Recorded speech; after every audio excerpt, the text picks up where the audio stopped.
A first-of-its-kind effort in Colorado, the only voter-mandated reintroduction of endangered wolves in United States history. Monday, that mandate became a reality. The first gray wolf to be released on Colorado soil dashed out of a metal crate and into the Grand County Mountains. 4 others soon followed.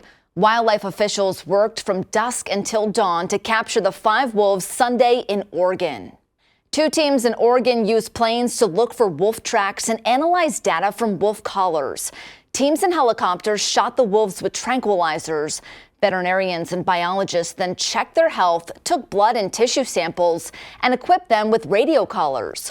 Colorado wildlife officials say the wolves came from 5 packs in Oregon. They did not disclose the exact location for safety purposes, but we do know it's in the north central mountains. Experts expect the wolves to immediately spread out from the release site. They could move up to 70 miles from the site, traveling for weeks until they find a suitable habitat. Wildlife advocates hailed the move as a win for the environment. Governor Jared Polis also praised the move in a news release, writing, "Today, history was made in Colorado. For the first time since the 1940s, the howl of wolves will officially return to western Colorado." He also got to experience it firsthand.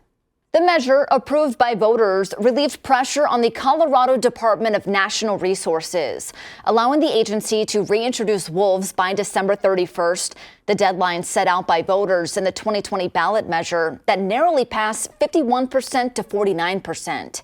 Now, 50 wolves are set to be released over the next 3 to 5 years. Colorado Parks and Wildlife officials say they plan to reintroduce 10 wolves from Oregon between December and March. They'll restart the following winter, and most of the support for the reintroduction came from urban areas. Ranchers, hunters, and rural communities have fought the efforts, voicing concern over threats to cattle, sheep, and hunting game herds.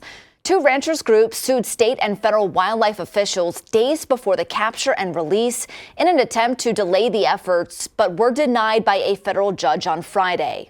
Colorado Parks and Wildlife Director Jeff Davis did not comment on the litigation. However, he did say the agency will continue to work with and listen to ranchers in the area. He says they will do their best to reduce contact with wolves and will compensate ranchers for any losses. Axios reported that the plan allows ranchers up to $15,000 in compensation per animal and permits ranchers to kill wolves threatening livestock. Currently, wolves in 48 border-sharing states are protected from hunting, but an effort in Congress right now would allow hunters to kill wolves if state officials determine there are too many living in the area. Colorado may be the first voter-led reintroduction, but it's not the first reintroduction of wolves in the U.S. Federal officials brought back wolves on the federal lands in Wyoming, Montana, and Idaho in the 90s. Since then, successful packs have been formed. When wolves were reintroduced in Yellowstone, some traveled as far as 140 miles from their release point.